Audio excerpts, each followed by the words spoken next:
पाणिनि संस्कृत भाषा के सबसे बड़े वैयाकरण यानी कि ग्रामेरियन हुए हैं। इनका जन्म आज से 2500 साल पहले लगभग 700 ईसा पूर्व के आसपास हुआ था। इनकी पुस्तक का नाम अष्टाध्यायी है, जिसमें 8 अध्याय और लगभग 4000 सूत्र हैं। दुनिया लंबे वक्त से पाणिनि और उनकी लैंग्वेज मशीन से प्रभावित रही है। तमाम लोग लगभग 2500 सालों से लेकर आज तक यह पता लगाने की कोशिश कर रहे हैं कि इस मशीन का ठीक एल्गोरिदम क्या है जो कि इस मशीन को ठीक चलाता है। फिलहाल बता दें कि यह कोई फिजिकल मशीन नहीं है, बल्कि यह हमारे दिमागों में चलने वाली एक काल्पनिक मशीन की तरह है।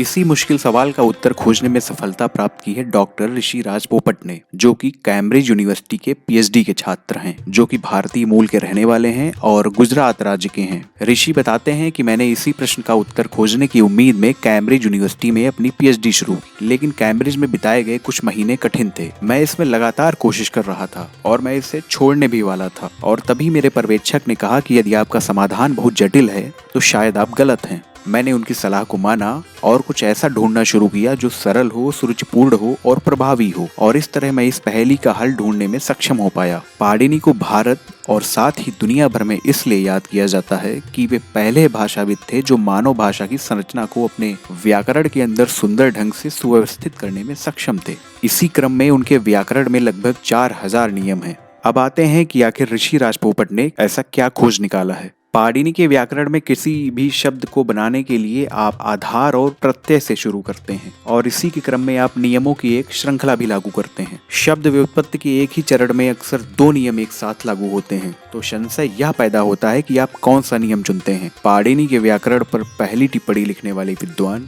कात्यायन ने भी इस नियम को गलत समझा, और इसके बाद पाणिनि के व्याकरण के बारे में लिखने वाले लगभग सभी विद्वानों ने पिछले 2500 सालों से उसकी गलत तरीके से व्याख्या की।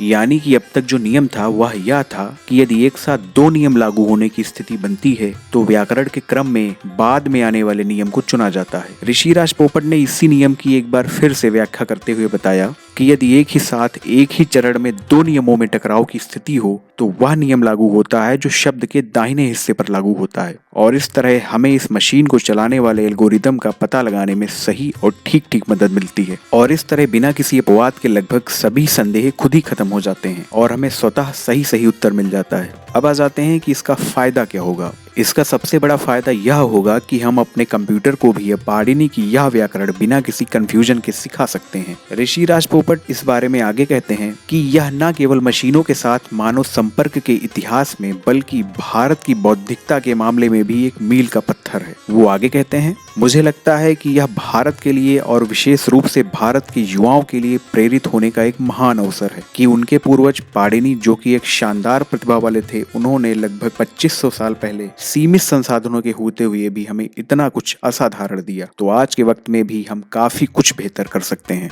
तो भारत के इतिहास में जुड़ी एक और उपलब्धि से संबंधित जानकारी आपको अच्छी लगी तो वीडियो को लाइक कर दीजिए और साथ ही हमारा चैनल अरस्तु चाचा सब्सक्राइब भी कर लीजिए। धन्यवाद।